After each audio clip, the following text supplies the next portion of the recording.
Jorinda and Jorindel. There was once an old castle that stood in the middle of a deep, gloomy wood, and in the castle lived an old fairy. Now this fairy could take any shape she pleased. All the day long she flew about in the form of an owl, or crept about the country like a cat. But at night she always became an old woman again. When any young man came within 100 paces of her castle, he became quite fixed, and could not move a step till she came and set him free, which she would not do till he had given her his word never to come there again. But when any pretty maiden came within that space, she was changed into a bird, and the fairy put her into a cage and hung her up in the chamber in the castle. There were 700 of these cages hanging in the castle, and all with beautiful birds in them. Now there was once a maiden whose name was Jorinda.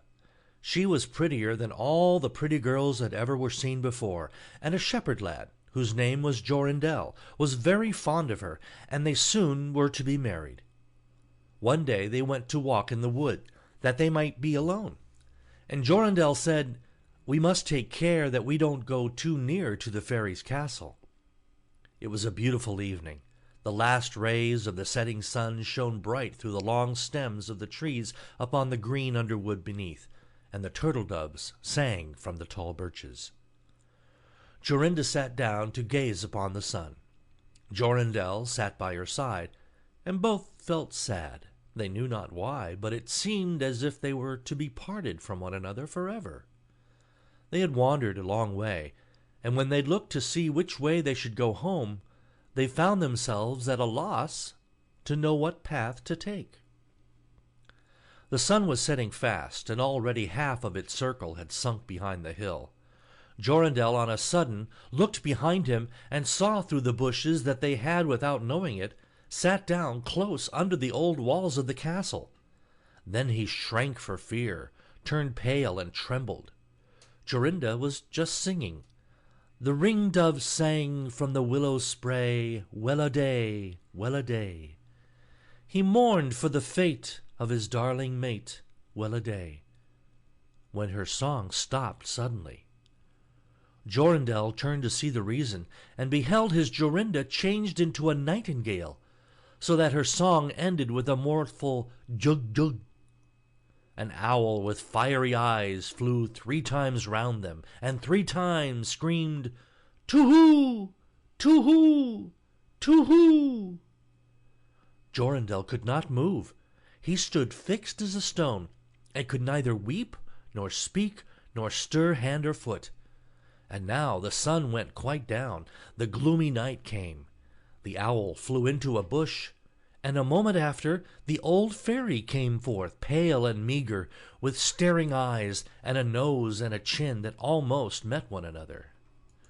She mumbled something to herself, seized the nightingale, and went away with it in her hand. Poor Jorindel saw the nightingale was gone, but what could he do? He could not speak, he could not move from the spot where he stood.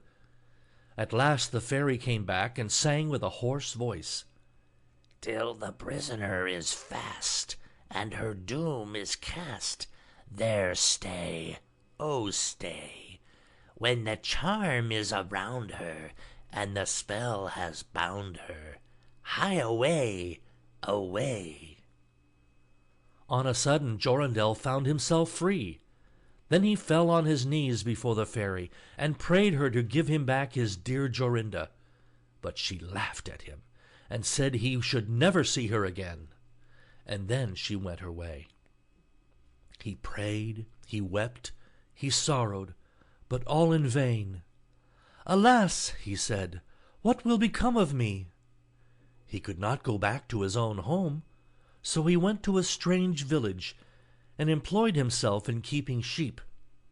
Many a time did he walk round and round as near to the hated castle as he dared go, but all in vain. He heard or saw nothing of Jorinda. At last he dreamed one night that he found a beautiful purple flower, and that in the middle of it lay a costly pearl. And he dreamt that he plucked the flower, and went with it in his hand into the castle, and that everything he touched with it was disenchanted, and that there he found his Jorinda again. In the morning when he awoke, he began to search over hill and dale for this pretty flower, and 8 long days he sought for it in vain. But on the 9th day, early in the morning, he found the beautiful purple flower, and in the middle of it was a large dewdrop, as big as a costly pearl.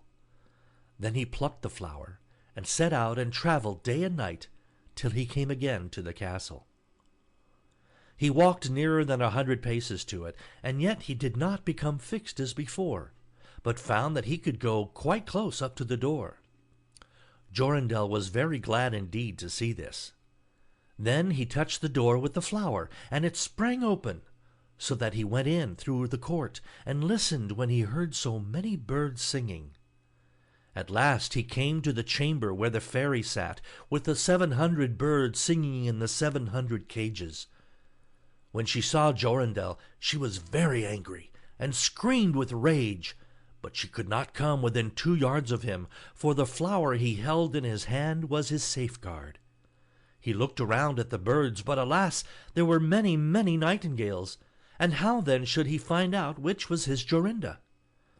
While he was thinking what to do, he saw the fairy had taken down one of the cages, and was making the best of her way off through the door.